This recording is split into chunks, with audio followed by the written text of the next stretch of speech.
aujourd'hui pour une nouvelle vidéo. Je suis de retour de vacances et bien évidemment, j'avais emporté avec moi quelques bouquins dans mes valises et il est donc temps pour moi de vous faire un petit bilan sur ce que j'ai lu et bien évidemment, qu'est-ce que j'ai pensé de mes lectures. Comme je vous l'avais annoncé dans le dernier vlog que j'ai filmé avant de partir en vacances, d'ailleurs si vous ne l'avez pas encore vu, je vous invite fortement à aller le voir. Je vous le mettrai comme d'habitude dans le petit juste ici, donc n'hésitez pas à cliquer et à aller voir ce dernier vlog. J'avais décidé d'emporter avec moi 3 bouquins, voilà, qui sont ces 3-ci. On commence par Lalali de Nicolas Lebel, qui est le 3e tome de la saga Yvonne Chen. Alors celui-là, je l'avais déjà commencé avant de partir, j'avais lu plus ou moins 50% du bouquin, et je l'ai donc terminé pendant mes vacances. Nous avons ensuite le 6e tome de la saga des 7 sœurs de Lucinda Riley, La sœur du soleil, qui est une grosse pavasse. Et je l'ai terminé pendant mes vacances. Alors je l'ai lu principalement lors de ma 2e semaine de vacances parce que la première semaine nous étions en safari sur le continent, donc en Tanzanie. Et c'est clair que le safari, c'est quand même relativement fatigant. Je n'avais pas beaucoup le temps de lire et donc je l'ai entamé quand j'étais sur le continent. J'ai lu peut-être une centaine, voire 150 pages, mais je l'ai surtout dévoré au bord de la piscine à Zanzibar, sur mon transat en plein soleil. Et c'était vraiment cool comme condition de lecture. Et donc, le 3e livre que j'ai décidé d'emporter avec moi, eh bien, c'est la suite. C'est le 7e tome de la saga des 7 sœurs, toujours de Lucinda Riley, La sœur disparue. Et celui-là, je l'ai commencé, mais je ne l'ai pas terminé. Voilà, j'ai lu un peu moins d'un quart du bouquin parce que je suis à la page 228 sur 916. Voilà, donc je l'ai commencé, je ne l'ai pas terminé.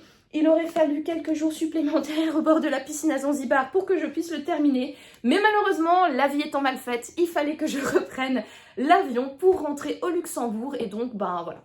C'est un livre que j'ai entamé, mais que je n'ai pas terminé.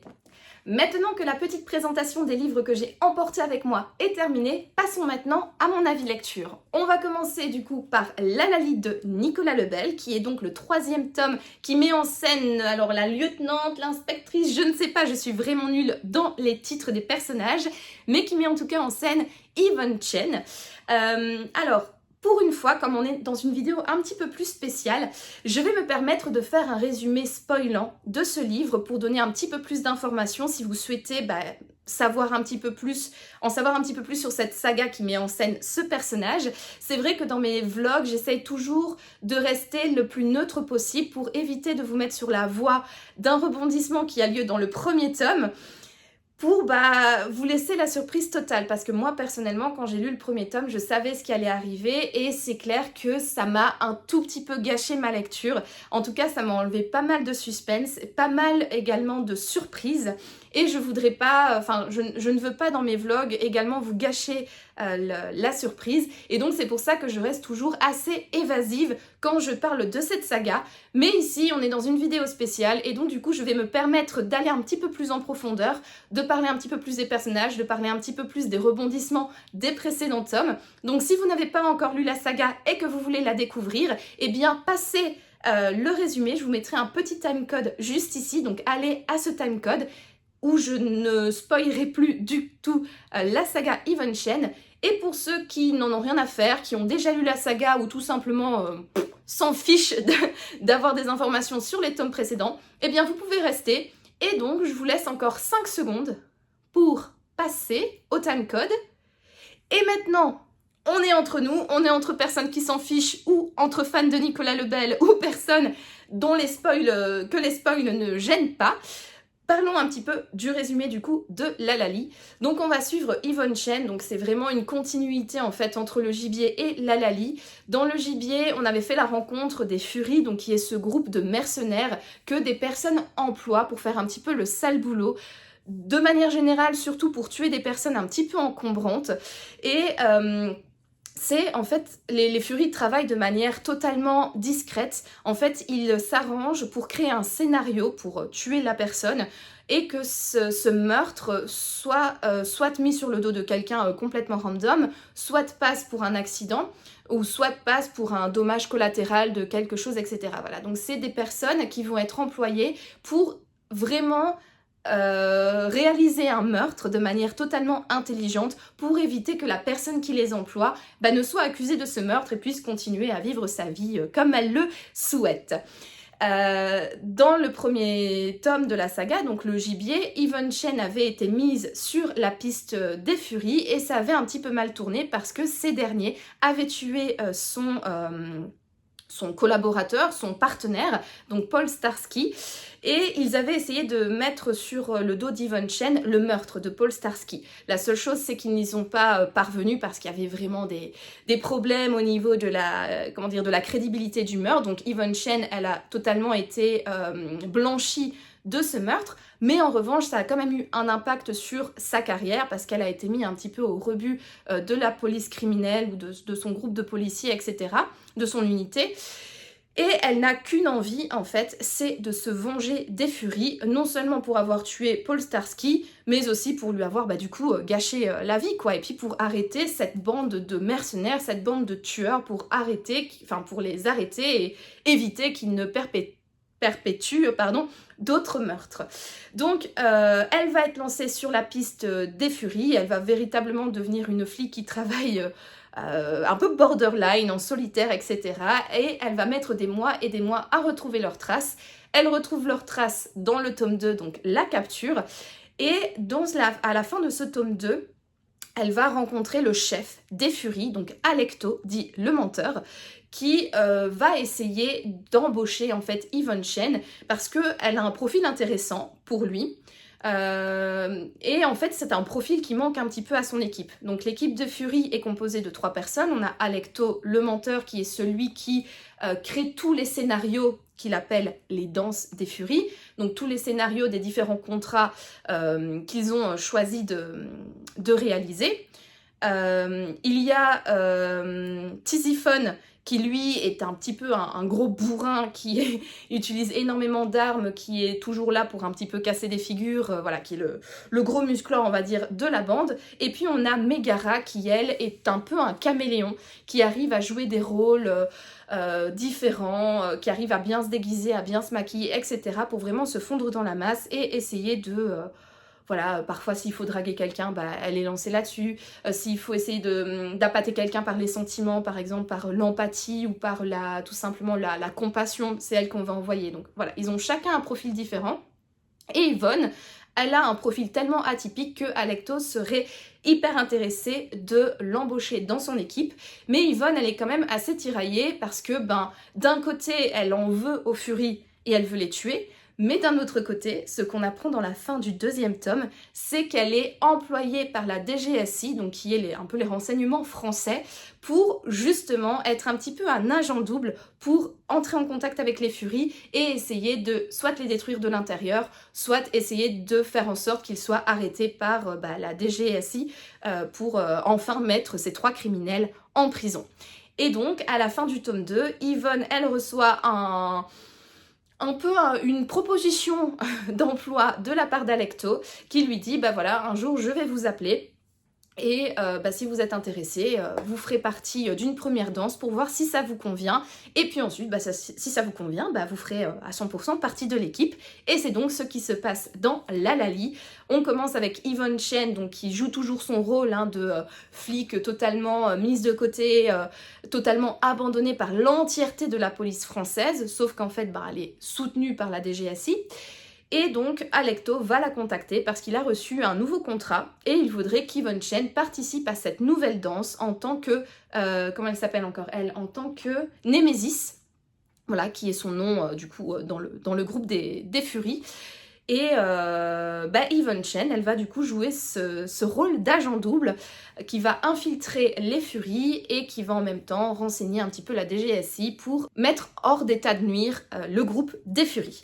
Voilà un petit peu pour le résumé général. Et donc là, Yvonne Chen, elle va participer à la danse des Furies qui va l'emmener dans un château perdu en plein milieu des Vosges où en fait le but de ce contrat, c'est de faire en sorte que le propriétaire du château le vende, parce qu'en fait il y a deux frères qui sont propriétaires du château, un qui veut vendre, un qui veut pas vendre, mais la seule chose c'est que tous les deux ils vivent tellement la vie d'Aloca qu'ils sont un petit peu sur la paille, et donc il y a un des deux frères qui voudrait pousser l'autre à vendre le château pour gagner un max de thunes pour rembourser les dettes. Voilà, et donc c'est ça le contrat qui... donc sur lequel est mis Even Chen et les Furies. Et il faut savoir également que Even Chen, en intégrant les Furies, elle a posé une condition à Alecto, c'est qu'elle ne veut plus que les Furies fassent des morts. Donc Alecto va devoir un petit peu faire avec cette condition, et donc c'est pour ça qu'il a accepté ce contrat, parce que là, le frère ne voulait pas tuer l'autre, il voulait juste faire en sorte qu'il signe le contrat de vente du château. Donc normalement, il ne devrait pas avoir de mort, hein, voilà. Donc c'est pour ça qu'Alecto a choisi cette danse qui correspond, en tout cas qui convient aux critères qu'Even Chen avait annoncé. Si je rejoins les Furies, je ne veux plus que vous tuiez quelqu'un. Voilà, vous ne tuez plus personne. Voilà donc pour le résumé. On est ici dans un roman qui est assez spécial. Parce que d'un côté, on est dans ce fameux château au cœur des Vosges. On est un petit peu dans un huis clos. Moi, j'avais l'impression d'être enfermée dans le jeu du Cluedo. C'est un peu oppressant. C'est un peu... Alors, je vais pas dire angoissant, mais vous voyez, c'est un petit peu... Voilà, ça crée un petit peu de la tension.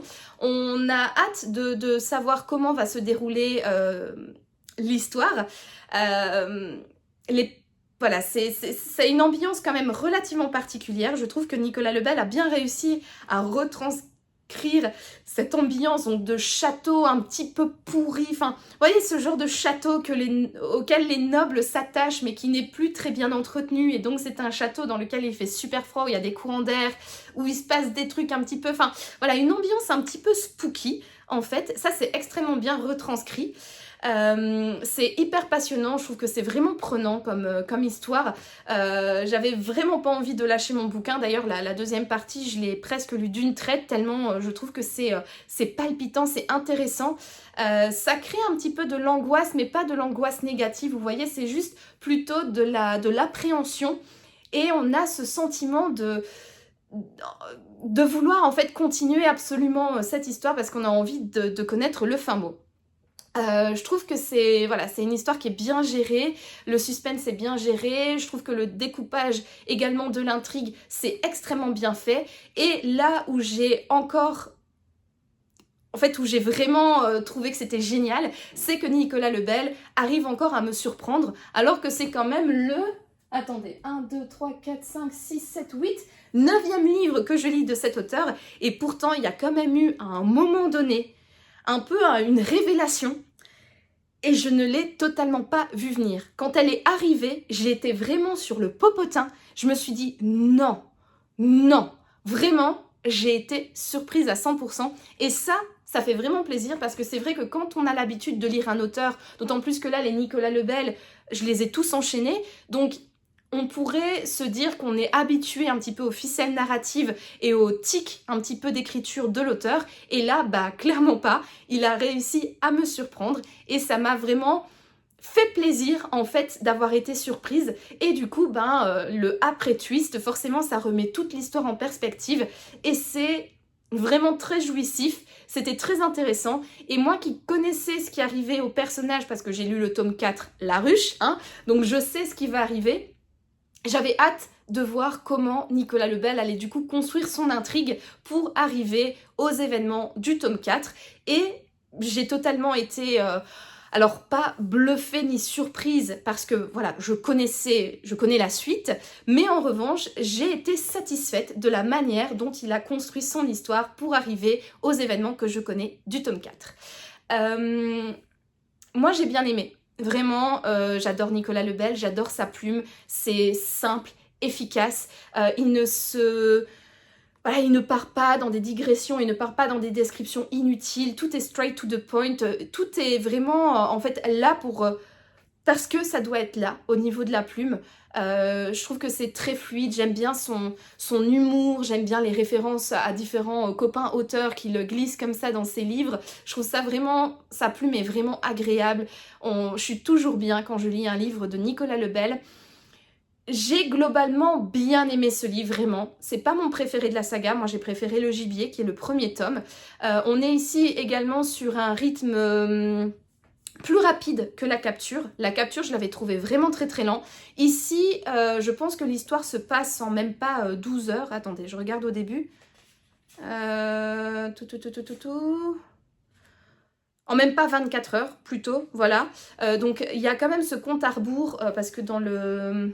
Voilà, vous voyez, premier chapitre, il est marqué H-18. Donc en gros, la fin, bon, on dépasse les 18 heures, mais dans la grande majorité de l'histoire, on est dans ces 18 heures. Donc c'est vraiment un roman à compte à rebours, mené tambour battant, mais qui n'est pas stressant, qui est juste...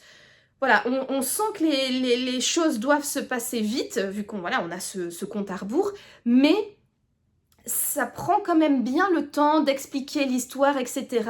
Et ça n'ajoute... Alors ça ajoute de la... On a envie de savoir, voilà, c'est... On a envie, mais ça n'ajoute pas du stress négatif. Vous voyez parfois cette boule d'angoisse qu'il peut y avoir au centre du ventre parce qu'on sait que tout va péter, tout ceci, cela. Là, il n'y a pas trop ça. En tout cas, je ne l'ai pas trop ressenti. On sent que la tension monte, on sent qu'il va se passer quelque chose à la fin qui va quand même, voilà, qui va être en conséquence. Mais je trouve que la plume est tellement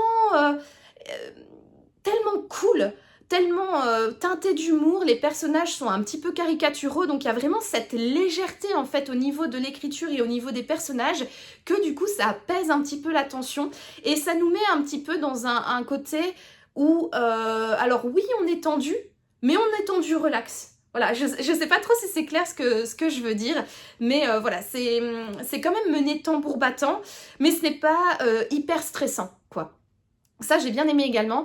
Après, il y a bien un truc que je dois dire à propos de ce livre, c'est que c'est quand même un petit peu rocambolesque, hein. On va pas se mentir, je vous l'ai dit juste avant, les personnages sont un petit peu caricaturaux, que ce soit les agents de la DGSI, que ce soit Even Chen ou même les Furies. Voilà, les policiers, c'est des flics un petit peu bêtes, les méchants, c'est des méchants vraiment très méchants et vraiment très malins, et Even Chen, elle a ce caractère vraiment très particulier, tout propre à elle, qui en fait des personnages hyper caricaturaux, et c'est vrai que les aventures dans lesquelles ils sont envoyés, donc toute cette histoire dans le château, etc., c'est vrai que c'est un peu digne d'une caricature de roman policier, mais je trouve personnellement que ça fait le taf. Il y a un côté un petit peu pas trop crédible, on va dire ça comme ça, mais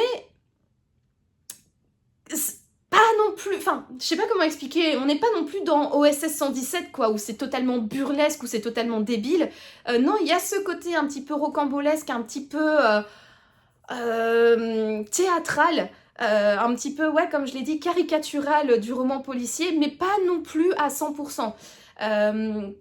C'est clair qu'il y avait certains éléments, certains rebondissements.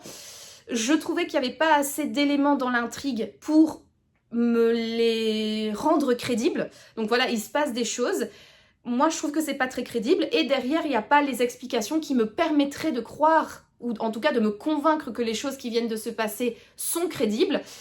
Mais moi, personnellement, ça m'a pas dérangée. J'ai trouvé cette lecture agréable. J'ai pris beaucoup de plaisir. J'ai bien aimé suivre comme ça cette nouvelle évolution de la vie d'Evan Chen, ce basculement clairement dans sa vie. Et j'ai passé un bon moment en fait, j'ai trouvé ça plus léger que par exemple un livre de la saga Merlicht. Ouais, franchement, moi ça a fait le taf avec moi. Je pense que ce côté peut-être un petit peu rocambolesque et caricatural pourrait déplaire à certains.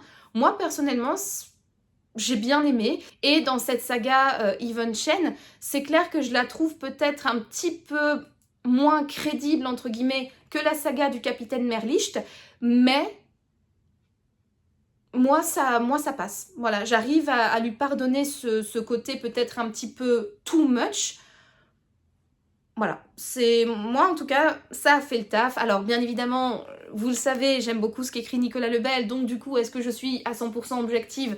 Peut-être pas, mais sachez que je trouve quand même que c'est un bon roman. En tout cas, il m'a fait passer un bon moment, que ce soit avant mes vacances ou pendant. Et je suis ravie du coup maintenant d'avoir terminé la saga Even Chen. Je reste quand même sur ma préférence pour la saga Merlicht. J'ai préféré la saga Merlicht pour plein de raisons. Déjà pour son côté un petit peu plus crédible, ou en tout cas un petit peu plus... dans Merlicht, on est véritablement dans un polar urbain qui pourrait vraiment faire référence à des faits réels, que voilà, c'est extrêmement crédible. Ici, on est un petit peu plus sur,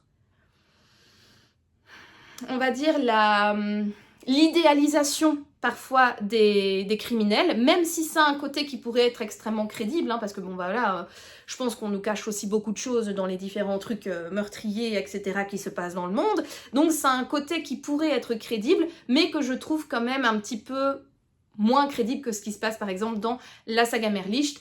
Dans la saga Merlicht, j'adore les personnages, surtout le personnage principal qui est Merlicht du coup, Daniel Merlicht pour son nom complet, que je trouve beaucoup plus attachant qu'Evan Chen. Il a un caractère de merde, Daniel, hein, tout comme Evan Chen, mais je trouve qu'il a cette sympathie, ou en tout cas on arrive à être attendri par ce personnage complètement hors du commun, là où Evan Chen reste quand même un personnage un petit peu détestable, très froid. J'ai un peu du mal à la cerner, j'ai un peu du mal à la comprendre. Autant Merlicht et Evan Chen, Nicolas Lebel ne s'aventure pas, ou en tout cas ne passe pas énormément de temps à expliquer ce qui se passe dans leur tête, leurs réflexions, etc. Mais Merlicht, à ce côté, du coup, on arrive un petit peu à ce relative. J'ai pas enfin, même si ça tombe, c'est pas le bon mot non plus en anglais, mais j'arrive pas à... Enfin, Merlicht, j'arrive à me relier à lui, j'arrive à le comprendre, malgré le peu d'éléments que Nicolas Lebel donne à son sujet. En revanche, là, Evan Chen, j'ai véritablement du mal à la cerner. Je la trouve intéressante, parce qu'elle a un caractère complètement hors du commun et infect, mais voilà, j'arrive pas à tisser en fait du lien entre lecteur et personnage, là où avec Merlicht, j'ai réussi à tisser du lien avec ce capitaine que j'aime tellement. Et aussi au niveau des histoires, on est dans deux sagas complètement opposées. Dans Merlicht, c'est chaque tome peut se lire de manière individuelle et chaque tome a une thématique propre. Ici, on est quand même dans une saga où les 4 tomes sont fortement liés. Une saga qui doit être lue dans l'ordre. En tout cas, moi, si j'ai un conseil à vous donner, c'est de commencer la saga par le gibier et de lire tout dans l'ordre pour vraiment avoir le maximum de surprises. Voilà, avoir le maximum de naïveté quand vous commencez la saga, voilà, pour ne pas être spoilé de ce qui se passe dans le premier, et pour voir également la construction un petit peu de la saga, hein, voilà, notamment au niveau du personnage Evan Chen, bien que je trouve qu'elle n'évolue pas des masses, voilà. Ouais. Là où Merlicht, je trouve qu'il y a quand même une évolution dans les 5 tomes, ici je trouve qu'elle n'évolue pas. Mais bon, ça c'est pas encore trop grave. Donc chouette saga que je vous recommande, mais ma préférence va quand même encore et toujours à la saga du capitaine Merlicht. Passons maintenant au deuxième livre que j'ai terminé pendant mes vacances. Il s'agit donc du 6e tome de la saga des 7 sœurs de Lucinda Riley, donc la sœur du soleil, qui met en scène Electra, donc qui est la 6e sœur de la famille d'Apiez. Donc comme toutes ses autres sœurs, Electra a été adoptée par le mystérieux Passolt, et à la mort de ce dernier, elle a, comme ses autres sœurs, reçu des coordonnées géographiques pour indiquer l'endroit où Passolt l'a trouvé, et également une lettre de la part de son père qui la met un petit peu sur la trace de quelqu'un de son passé pour qu'elle puisse, si elle le souhaite, retrouver sa famille biologique et en apprendre plus sur son histoire familiale. Donc Electra, elle, c'est un mannequin super célèbre, elle habite à New York et elle n'est pas très bien dans ses baskets, hein. Elle boit énormément d'alcool, elle se drogue, elle fait des folies dans le lit à droite à gauche avec plein d'hommes. Voilà, elle vit un petit peu la vida loca borderline, on va dire ça comme ça. Et à un moment donné, cette vie, bien évidemment, va avoir un impact sur sa santé. Et elle va être confrontée au fait de devoir faire une cure de désintoxication si elle ne veut pas basculer dans le côté obscur de la consommation excessive de drogue et d'alcool et le côté obscur de l'addiction. Et au moment où elle va prendre en fait cette décision de partir en cure de désintoxication, un petit peu avant, elle a rencontré une dame qui lui avait écrit une lettre et qui annonçait être sa grand-mère. Sauf qu'Electra, au début, elle en avait un petit peu rien à faire, bon déjà parce qu'elle planait à plus 1000, mais aussi parce que c'est pas la première fois qu'elle reçoit des lettres de personnes qui font prétendument partie de sa famille biologique, et donc voilà, elle est riche, elle est célèbre, donc elle a pas trop envie d'avoir des imposteurs comme ça qui débarquent dans sa vie. Et finalement, grâce au soutien, ou en tout cas à la persévérance de sa secrétaire, de son assistante, voilà, Mariam, elle va rencontrer cette dame qui s'avère être véritablement sa grand-mère biologique, parce que déjà elle se ressemble énormément, et puis voilà, elle a plein de preuves, notamment le fait que Passolt, donc le père adoptif d'Electra, ait contacté cette femme pour lui dire que Electra était sa petite fille et que potentiellement elle aurait besoin d'elle une fois que celui-ci ne serait plus de ce monde. Et donc elle a décidé d'écrire à sa petite fille pour déjà la rencontrer et puis aussi pour lui expliquer son histoire familiale. Et donc à travers les récits de Stella, qui est donc la grand-mère biologique d'Electra, nous allons retracer l'histoire de la famille biologique d'Electra, et donc pour cela on va être plongé au Kenya et on va suivre, comment s'appelle-t-elle? Je ne sais plus, Cécilie, je pense que c'est ça, Cécilie, voilà, c'est ça, qui est une jeune américaine qui a un petit peu le cœur brisé, voilà, parce que son fiancé a rompu leur fiançailles, et pour un petit peu se soigner le cœur, elle décide de partir au Kenya, là où vit sa marraine. Et là, au Kenya, on va suivre Cécilie, on va suivre sa vie, ses rencontres, et on va comprendre comment, ou en tout cas, quel est le lien qui lie Cécilie, cette jeune américaine qui est partie vivre au Kenya, quel est le lien qui lie celle-ci à Electra. Et donc c'est grâce au récit de sa grand-mère qu'on va comprendre les liens entre ces deux personnes. Je vais pas mentir, ça a été une lecture compliquée, hein. Alors, lecture compliquée, oui et non. Je trouve que Lucinda Riley, elle a ce don pour raconter les histoires. C'est un roman, c'est une pavasse. Il fait 945 pages. Voilà. Donc c'est vraiment, vraiment une grosse pavasse. Et pourtant, j'ai lu peut-être 100 pages quand j'étais sur le continent, donc en Tanzanie pour mon safari. Et la grosse majorité du livre, je l'ai lu quand j'étais au bord de la piscine à Zanzibar, et je l'ai lu en 3 jours. Donc c'est-à-dire qu'en 3 jours, je me suis farci 800 pages. Bon ok, j'avais rien d'autre à faire à part bronzer, faire plouf plouf dans la piscine et lire, c'est clair et net. Mes journées n'étaient pas extrêmement chargées, mais vous voyez, je l'ai quand même lu vite. J'avais envie d'y retourner, j'avais envie de le lire, les chapitres sont quand même relativement longs, mais ils s'enchaînent facilement, ça se lit bien, on est bien dans l'histoire. C'est sûr que Lucinda Riley a un talent de contrice monstre. En revanche, le contenu, oh, ça a été compliqué, hein. Déjà, au niveau des personnages, Electra, bon, elle est particulière, c'est une mannequin, elle se drogue, elle boit beaucoup d'alcool, elle fait énormément de choses, comme je l'ai dit, sexuelles, voilà. Elle tire clairement sur la ficelle par les deux bouts, quoi. Elle brûle la chandelle plutôt par les deux bouts, la chandelle de la vie par les deux bouts. Mais je la trouve, même à partir du moment où elle part en cure de désintoxication, j'ai pas réussi en fait à accrocher avec ce personnage. Je l'ai trouvée assez creuse, je l'ai trouvée totalement énervante en fait, surtout dans sa partie où elle est encore soumise à ses addictions. Je l'ai trouvée vraiment, comment on dit ça, je l'ai trouvée vraiment chiante, elle m'a exaspérée quoi. J'arrivais pas encore une fois à entrer en empathie avec elle, parce que clairement la malheureuse, pour être addicte comme ça, ça trahit un petit peu un sentiment de mal-être, et on ressent, elle parle énormément de ce sentiment de mal-être, et donc c'est pour ça que justement elle consomme des substances à outrance pour un petit peu atténuer ce qu'elle ressent, etc. Mais même après, donc cette partie-là m'a fortement énervée et je n'ai pas du tout réussi à accrocher avec elle. Et même après, quand elle part en cure de désintoxication et qu'elle devient un petit peu plus, on va dire, humaine, je l'ai trouvée creuse, je l'ai trouvée vide, j'ai pas trouvé d'intérêt à ce personnage et j'ai vraiment eu du mal en fait à suivre son quotidien et sa vie parce que j'en avais vraiment rien à faire. Et ce qui est véritablement dommage parce que les choses qu'elle aborde, notamment le combat contre les addictions, le fait de vouloir utiliser sa notoriété pour aider également d'autres personnes à sortir de différentes addictions, je trouve que c'est un super discours, c'est un super sujet, mais malheureusement, dans la partie au présent, je trouve que cette thématique n'a pas été assez bien creusée ou assez bien abordée. Je trouvais qu'il y avait plein de potentiel, mais que tout le potentiel en fait n'avait pas du tout été utilisé, et du coup ça m'a fait passer un moment dans la partie au présent où j'étais mais en fait j'en ai rien à faire, enfin vraiment je trouve ça inutile ce que je suis en train de lire parce que c'est vide. Il y a une super thématique, une thématique forte, mais la manière dont elle est abordée, c'est totalement vide derrière.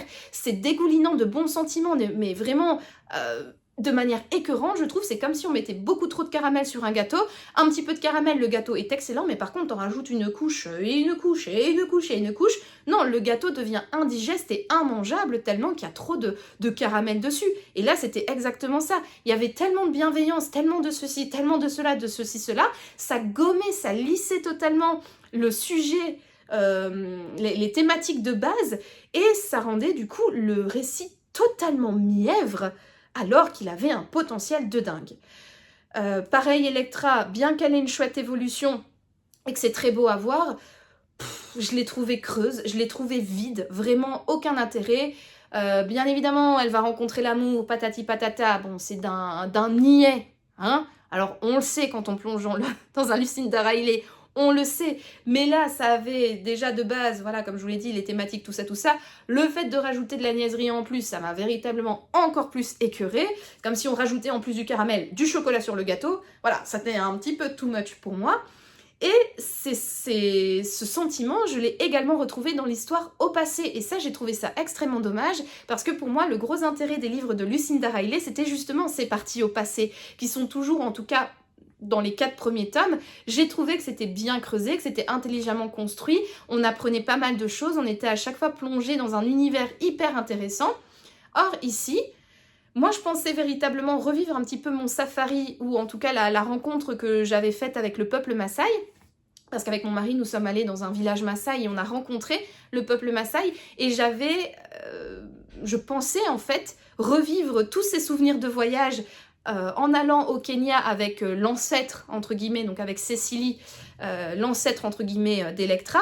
Et puis finalement, quand on est dans la partie du passé, on suit juste une femme blanche qui a débarqué au Kenya et qui vit une vie très peu palpitante et très peu intéressante. Et ça, je trouve ça dommage parce qu'on est plongé dans un pays qui a une richesse culturelle énorme, des paysages magnifiques et des animaux fantastiques, et finalement, on suit juste une meuf qui est à moitié dépressive. Alors ok, la malheureuse, il lui arrive des trucs qui sont pas cool du tout, mais n'empêche, pourquoi est-ce qu'on... Enfin, moi, je m'attendais vraiment à être immergée dans la culture kenyane, immergée dans la culture Maasai, en apprendre plein sur ce peuple, en prendre plein les yeux, par les descriptions, peut-être même en prendre plein les papilles, par les descriptions des saveurs, etc. Or là, clairement, tout ce qu'on dit du Kenya, c'est qu'il y a des beaux paysages et qu'il fait chaud. Et ça, j'ai trouvé ça véritablement dommage, parce que aussi bien la couverture que la 4e de couverture nous invitent au voyage, mais on a complètement raté notre escale et en fait on est resté avec une pauvre américaine, quoi. Voilà, c'est véritablement dommage, l'immersion n'était pas du tout là. Et pareil, pour l'histoire au passé, il y avait des thématiques fortes qui ont été évoquées. Et malheureusement, ces thématiques n'ont pas du tout été bien développées, je trouve. Pareil, au niveau de la suite de l'histoire, donc quand on comprend un petit peu plus le lien entre Cécilie et Electra, dans le récit un petit peu de cette vie, je trouve que la partie qui aurait été également hyper intéressante à creuser a totalement été bâclée pour moi, parce qu'on va énormément parler de la vie de Cécilie. Or, ce qui aurait été intéressant, c'est véritablement parler de la grand-mère et de la mère d'Electra. Et ça, le moment où on parle de la grand-mère et de la maman, c'est en quelques chapitres uniquement, c'est vraiment à la fin du livre, il reste plus beaucoup de pages. Et ça, encore une fois, je trouve ça extrêmement dommage parce que ça avait encore une fois un gros potentiel et ce potentiel a été totalement gâché. Donc vous voyez, que ce soit dans la partie au présent avec Electra et l'histoire d'Electra, potentiel gâché, l'histoire de Cécilie, potentiel gâché, l'histoire de la grand-mère qui avait du potentiel qui est gâché et l'histoire de la mère qui avait du potentiel également et qui a totalement été gâchée parce que passé hyper rapidement dessus et ça je trouve ça dommage. Pour vous donner un petit peu un exemple, je vais un petit peu voilà, faire un mini spoil mais qui n'en est pas vraiment un parce que Electra donc elle est décrite dès le premier tome comme une personne africaine, donc elle a la peau foncée, voilà, elle a les cheveux frisés, enfin bref, voilà, c'est une africaine. Donc forcément, sa mère, sa grand-mère, on sait aussi rapidement que ce sont des personnes d'origine africaine. Et donc sa grand-mère, en fait, est née en Afrique, est née au Kenya, et a ensuite été vivre aux États-Unis. Et elle a été vivre aux États-Unis à la période en fait de la ségrégation, à la période où la ségrégation s'est arrêtée, et voilà, où il y a eu les lois, etc., qui ne devait plus y avoir de discrimination entre les blancs et les noirs. Et du coup, quand on voit la thématique d'une personne de couleur vivant aux États-Unis pendant la ségrégation, puis au moment où il y a eu toutes ces luttes pour lutter contre la ségrégation, et au moment où la ségrégation s'est terminée, ça a tellement de potentiel, c'est tellement intéressant, et ça aurait été tellement ouf d'avoir une bonne partie du récit qui discute de ça. Or là, je trouve que les chapitres n'ont pas été assez nombreux à ce sujet, et c'est véritablement dommage, d'autant plus que Stella, donc la grand-mère d'Electra, elle a un caractère, enfin elle a une histoire de vie qui est vraiment hyper intéressante et j'aurais préféré qu'on parle d'elle plutôt que de Cécilie, bien qu'il fallait quand même parler de Cécilie pour comprendre pourquoi Stella est arrivée aux États-Unis, tout ça et tout. Effectivement, il fallait poser le contexte, mais je trouve que le contexte a été un petit peu trop posé. Voilà, la light tout simplement, a été un petit peu trop mise sur Cécilie et trop peu sur Stella, alors que ça aurait été tellement plus intéressant, je trouve, que l'histoire de Stella soit mise beaucoup plus en valeur. Voilà, donc un sentiment quand même relativement négatif par rapport à ce tome. Je l'ai lu rapidement, j'avais envie de retourner à ma lecture. C'est clair que j'ai passé un bon moment sur le transat, les pages défilaient rapidement, c'était cool. Mais in fine, j'ai trouvé ce livre vraiment creux. J'ai trouvé que... En fait, je me suis un peu ennuyée tout en ne m'ennuyant pas. Enfin, les pages défilaient vite, c'est bien écrit, mais... Vous voyez, j'avais pas ce sentiment de décoller au niveau de l'histoire. Quand je me rappelle le premier tome, j'étais vraiment pris dedans, je ressentais des choses à l'intérieur de moi, vraiment je vivais le récit en tant que lectrice. Vraiment, le récit m'avait habité, je le vivais, etc. Je ressentais plein d'émotions et tout. Là, je lisais, mais je ne ressentais rien, je tournais juste les pages et voilà. C'est tout, ça m'a pas fait... Voilà, ça n'a pas évoqué d'émotion en moi. Je trouve ça dommage. Je trouve ça véritablement dommage parce que, comme je l'ai dit, il y avait du potentiel mais qui a été totalement gâché. Et en fait, j'ai eu l'impression de lire un livre avec des personnages qui n'étaient pas du tout intéressants, qui vivaient des choses qui n'étaient pas du tout intéressantes.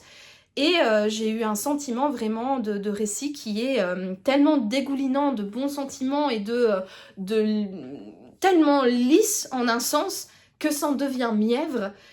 Et honnêtement, je ne vois pas beaucoup l'intérêt de ce bouquin in fine.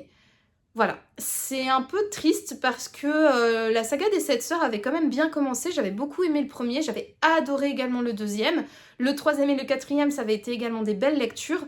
Le 5e tome sur Tiggy, je l'avais un petit peu moins aimé, mais tout simplement parce que je n'accrochais pas à la personnalité de Tiggy, à sa manière d'être, à ce qu'elle... à comment elle était. Et l'histoire au passé également, j'avais pas beaucoup d'intérêt pour cette histoire étant donné que ça partait sur le milieu de la danse des gitans en Espagne et c'est pas une période historique ou une culture qui m'intéresse énormément, donc c'est clair que j'avais un peu moins d'intérêt que pour les 4 premiers tomes où les thématiques au passé m'intéressaient beaucoup plus. Sauf que là, ici, il y avait même pas en fait cette thématique fortes, comme dans le premier tome c'était l'art, le deuxième tome c'était la musique, on avait ensuite la littérature, on avait ensuite la culture perlière, la danse dans le cinquième. Là il n'y avait même pas de thématique qui portait en fait cette partie au passé. Il y avait juste cette nana qui vivait des choses, cette nana peu intéressante, qui vivait des choses très peu intéressantes, qui avait une vie plus que banale, et que du coup on a suivi pendant des centaines et des centaines de pages, alors que finalement on s'en fout. Voilà, donc ouais, comme je l'ai dit, sentiment un peu négatif à ce sujet, c'est dommage. Ouais, je suis un peu triste, vraiment, mais heureusement, comme je l'ai dit, la plume de Lucinda Riley a quand même fait le taf. Je l'ai quand même lu rapidement, je l'ai quand même lu facilement, j'étais quand même, mine de rien, emportée par cette histoire, j'avais quand même envie de savoir, et voilà, donc ça se lit vite, ça se lit bien, donc heureusement, parce que quand on doit se farcir 940 pages, hein, autant que la plume soit de notre côté, n'est-ce pas?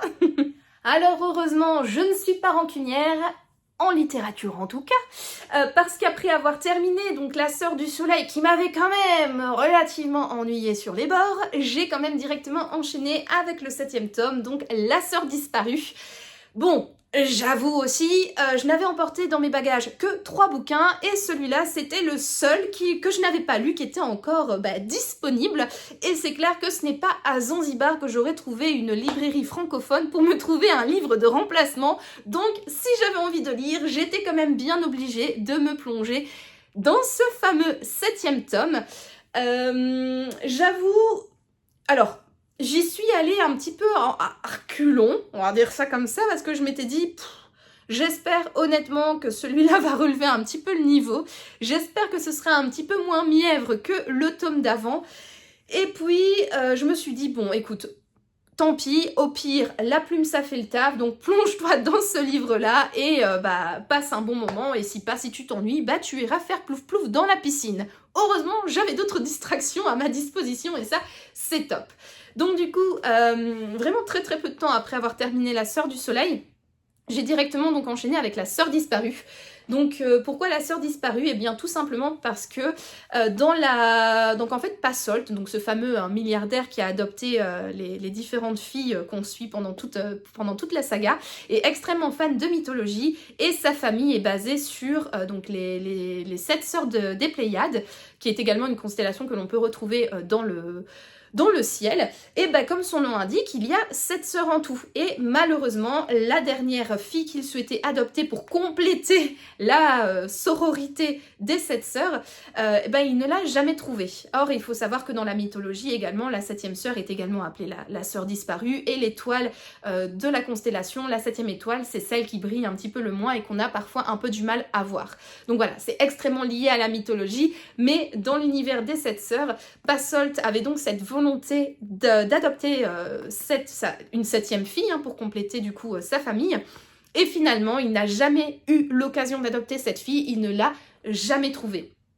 Et pendant des années, il était à la recherche de cette 7e fille, et il est décédé malheureusement avant de la trouver, sauf que à la fin du tome 6, nous avons l'avocat de la famille qui vient à Atlantis, donc qui est la maison familiale de la famille d'Apliez, pour annoncer au personnel et aux 2 sœurs qui sont présentes, Maya et Ali, qui sont les 2 premières sœurs, qu'il a enfin trouvé, il est sûr à 95% d'avoir trouvé la sœur disparue, et il va donc donner des indices aux sœurs d'Apliez pour pouvoir trouver cette sœur disparue et potentiellement la retrouver, prendre connaissance de son identité, etc., de qui elle est.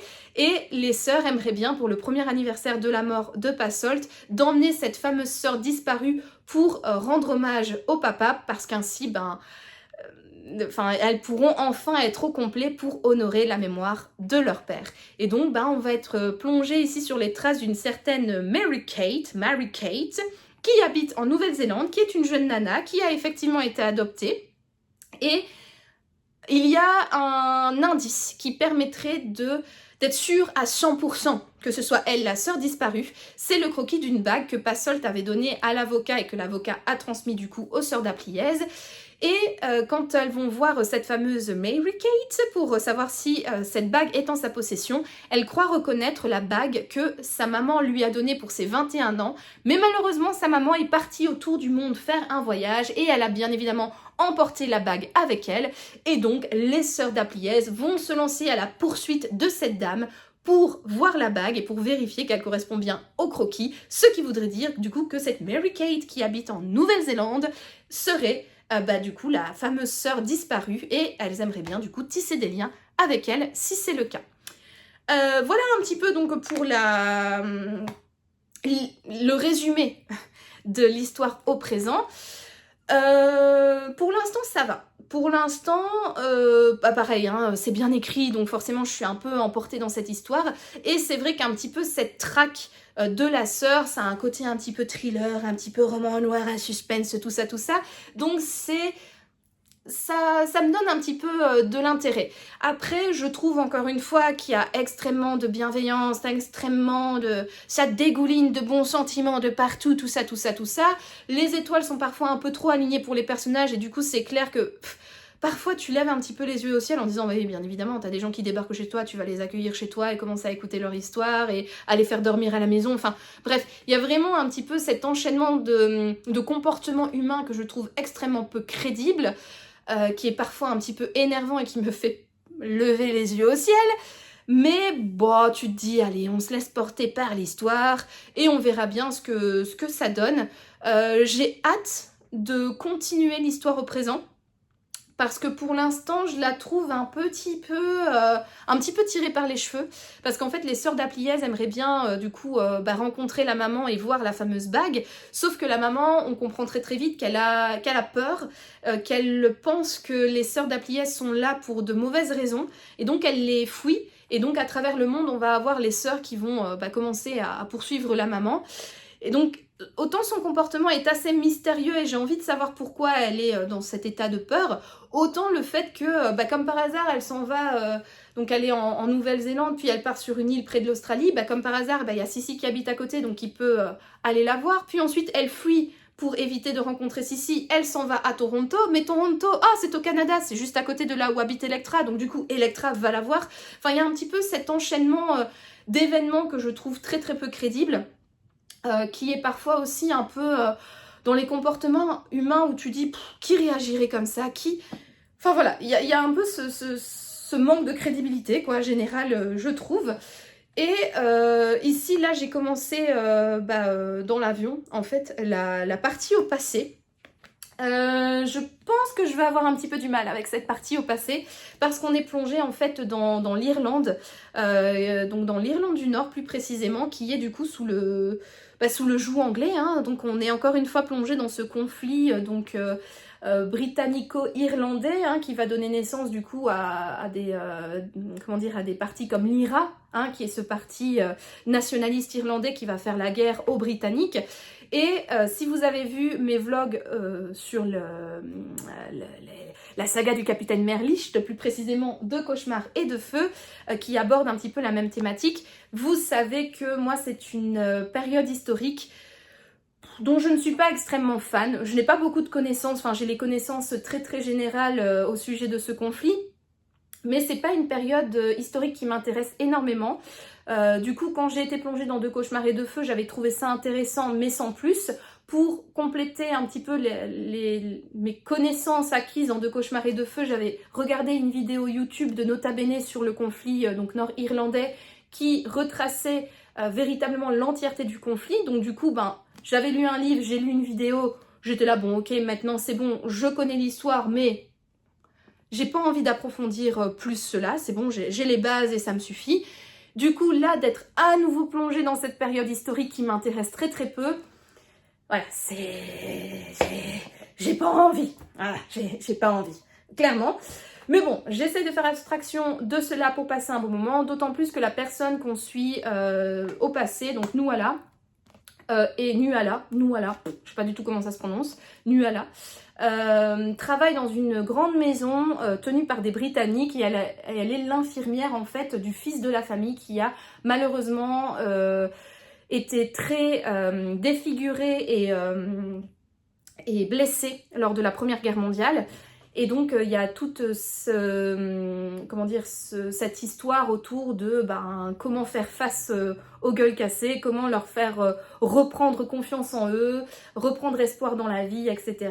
Et ça par contre c'est une partie que je trouve intéressante, donc j'ai hâte de voir comment ça va continuer à être traité dans l'histoire, et j'ai également hâte de voir quel est le lien du coup entre cette fameuse Nuala et la sœur disparue, et j'ai hâte également de savoir quel est le lien entre la famille d'Apliez et la sœur disparue, pourquoi Passolt n'a pas réussi à l'adopter, etc. Donc pour l'instant, je passe pas...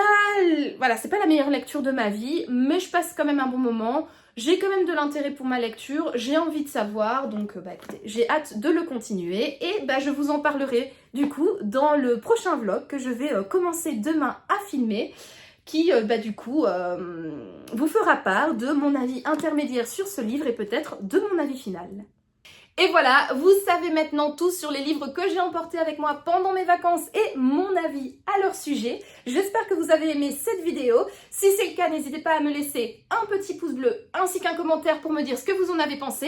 Et n'hésitez pas également à me dire dans les commentaires si vous avez lu l'un de ces 3 livres, ce que vous en avez pensé. Est-ce que vous avez aimé? Est-ce que vous avez détesté? Est-ce que vous êtes plutôt du même avis que moi ou totalement l'avis opposé? N'hésitez pas à me mettre ça du coup dans les commentaires. Également pour me soutenir, n'hésitez pas à vous abonner à ma chaîne, ça fait toujours plaisir de nous voir de plus en plus nombreux sur cette chaîne Un Air littéraire.